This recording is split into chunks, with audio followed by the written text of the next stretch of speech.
ஜெய் தோஸ் welcome back to army info Tamil channel. இன்றைக்கி வீடியோவில் பார்த்தீங்கன்னா ஒரு எஸ்எஸ்சி ஜிடிக்கான எக்ஸாம் டேட்டு வந்து நமக்கு வந்து அனௌன்ஸ் பண்ணிட்டாங்க. பிப்ரவரியில் இருக்கும்னு சொல்லி. ஸோ நம்மளோட டைம் வந்து கம்மியாக இருக்குது. ஸோ நமக்கு வந்து நிறைய கன்ஃபியூஷன்ஸ் இருக்கும், எப்படி ப்ரிப்பேர் பண்ணுறது எக்ஸாமுக்கு வந்து அப்படின்னு சொல்லி. நான் வந்து என்னோடய கரியரில் வந்து நான் ஒரு 2 மாதம் படித்து வந்து எஸ்எஸ்சி கிளியர் பண்ணேன். அதே மாதிரி பார்த்தீங்கன்னா இந்த பிளான் வந்து நானாக ப்ரிப்பேர் பண்ணி ஒவ்வொரு எக்ஸாம் கொஷின் பேப்பர்ஸையும் நான் ப்ரிப்பேர் பண்ணி எனக்காக ரெடி பண்ணது தான். இதை பார்த்தீங்கன்னா இதிலேருந்து ஒரு 80% சிலபஸ் வந்து கவர் ஆயிரும். டோட்டலாக 80% ஆஃப் சிலபஸ் வந்து நமக்கு வந்து கவர் ஆயிரும். இது மட்டும் எஸ்எஸ்சி ஜிடிக்கு மட்டும் பார்த்தீங்கன்னா இல்லை, மற்ற காம்படிட்டிவ் எக்ஸாம் நீங்கள் டிஃபென்ஸில் எந்த இதில் போகணும்னு நினச்சாலும் நமக்கு வந்து இந்த பிளான் வந்து யூஸாக இருக்கும். ஸோ வந்து நான் இதை வந்து டீட்டெயிலாக எக்ஸ்பிளைன் பண்ணியிருந்தேன் உங்களுக்கு. ஃபஸ்ட்டு பார்த்தீங்கன்னா ரீசனிங்கில் வந்து பார்த்தீங்கன்னா ஒரு blood relation, direction, number, clock, number series இது வந்து மெயின். இதில் வந்து ஒரு 80% வந்து நான் சொன்னேன் ரீசனிங்கில் வந்து. மற்ற இது உங்களுக்கு வந்து இதை கவர் பண்ணிட்டீங்க அப்படின்னா மற்ற இருக்க டாபிக்ஸில் வந்து கொஞ்சம் கான்சன்ட்ரேட் பண்ணுங்கள். ஆனால் இதில் வந்து நீங்கள் தெளிவாக 100% வந்து நீங்கள் பெர்ஃபெக்டாக இருந்தீங்கன்னா நீங்கள் வந்து கன்ஃபார்மாக அச்சீவ் பண்ணிடலாம். ரீசனிங்கில் வந்து எத்தனை கொஷினும் போட்டுடலாம். நெக்ஸ்ட்டு பார்த்தீங்கன்னா நமக்கு வந்து ஆப்டிடியூடில் பார்த்துடலாம். ஆவரேஜ் வந்து பார்த்தாலே உங்களுக்கு நார்மலாக தான் இருக்கும். அதுக்கப்புறம் ப்ராப்ளம் இன் ஏஜஸ்ஸு, அதாவது வயசை வச்சு வர ப்ராப்ளம்ஸ், அதாவது ஏஜ் கொடுத்து அதை வச்சு ஒரு ப்ராப்ளம்ஸான சம்ஸ் வரும். ரேஷியோ அண்ட் ப்ரொபோர்ஷன் இது வந்து ரொம்ப இம்பார்ட்டன்ட்டு. நான் படிக்கும்போது ரேஷியோ அண்ட் ப்ரொபோர்ஷனில் வந்து நிறைய கொஷின்ஸ் வந்துருந்துச்சு. அதுக்கப்புறம் பர்சன்டேஜ், ப்ராபபிலிட்டி, அதுக்கப்புறம் பார்த்தீங்கன்னா டைம் அண்ட் டிஸ்டன்ஸ், அதாவது டைம் கொடுத்து டிஸ்டன்ஸ் கண்டுபிடிக்க சொல்லுவாங்க, இல்லைனா டிஸ்டன்ஸ் கொடுத்து டைம் கண்டுபிடிக்க சொல்லுவாங்க. அப்புறம் பார்த்தீங்கன்னா ப்ராஃபிட் அண்ட் லாஸு.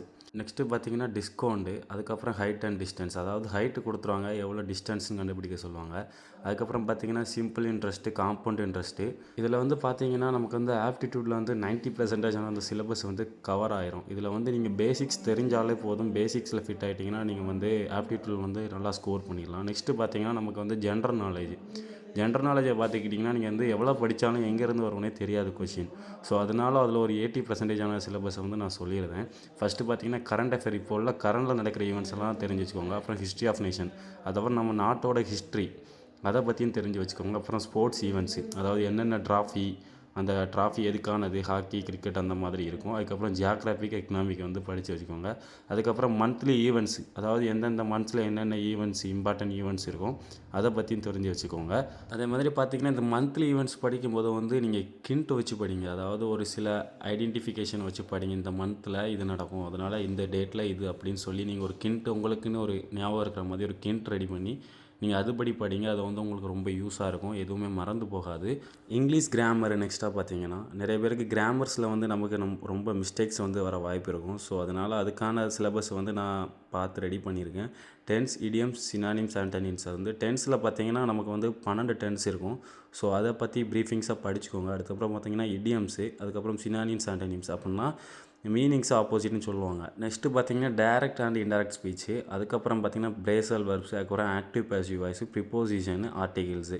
இதில் வந்து மெயினாக பார்த்தீங்கன்னா டென்ஸ், இடியம்ஸ், டென்ஸ் படிச்சுக்கோங்க. சினானிம், ஆண்டனிம்ஸ் தெரியும் உங்களுக்கு. டைரக்ட், இன்டைரக்ட், ஆக்டிவ் பேசிவ், அதுக்கப்புறம் ஆர்டிகிள். இதெல்லாம் கன்ஃபார்மாக நீங்கள் படிச்சிட்டிங்கன்னா உங்களுக்கு வந்து இங்கிலீஷ்லேயும் ப்ராப்ளம் இருக்காது. இதுக்கான டைம் ஷெடியூல்ஸையும் வந்து நான் லாஸ்ட்டில் மென்ஷன் பண்ணியிருப்பேன். அதுபடி படிச்சிங்கன்னா உங்களுக்கு ரொம்ப ஈஸியாக இருக்கும். இது ஃபுல்லாகவே பார்த்தீங்கன்னா நான் வந்து எஸ்எஸ்சி கிளியர் பண்ணுறதுக்காக 2 மாதத்தில் வந்து படித்தது தான். எந்த இன்ஸ்டிடியூட்டும் எந்த அகாடமியும் நான் ஜாயின் பண்ணல. நான் ஹோமில் இருந்து யூடியூப்பை யூஸ் பண்ணி படித்ததுக்கு மட்டும்தான். இதில் இருக்க எல்லா டாபிக்ஸுமே நம்ம வந்து யூடியூப்லேயே ரெஃபர் பண்ணி படிச்சுக்கலாம். இது போக பார்த்தீங்கன்னா நமக்கு வந்து ப்ராக்டிஸ் செட் மட்டும் நம்ம ஆன்லைனில் வந்து வாங்க வேண்டியிருக்கும்.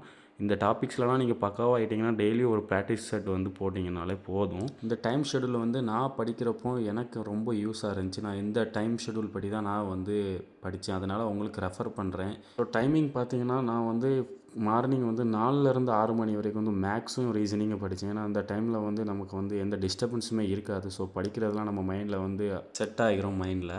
நெக்ஸ்ட்டு பார்த்தீங்கன்னா நம்ம வந்து 8 to 10 டைமிங்கில் வந்து ஜென்ரல் நாலேஜுக்கான டைமிங்கை நான் வந்து செட் பண்ணியிருந்தேன். ஏன்னா அந்த டைமிங்கில் வந்து நமக்கு நியூஸ் பேப்பர் ரீட் பண்ணுறதாக இருக்கட்டும், கரண்ட் அஃபேர் படிக்கிறாங்க, கொஞ்சம் இன்ட்ரெஸ்டிங்காக இருக்கும். நெக்ஸ்ட்டு பார்த்தீங்கன்னா 12 to 1 இதில் வந்து நான் சயின்ஸ் படிக்கிறதுக்கான டைமிங்கை வச்சுருந்தேன். நெக்ஸ்ட்டு பார்த்தீங்கன்னா நான் வந்து இங்கிலீஷ்க்கான டைமிங் கொடுத்துருந்தேன் 3 to 5ல் வந்து.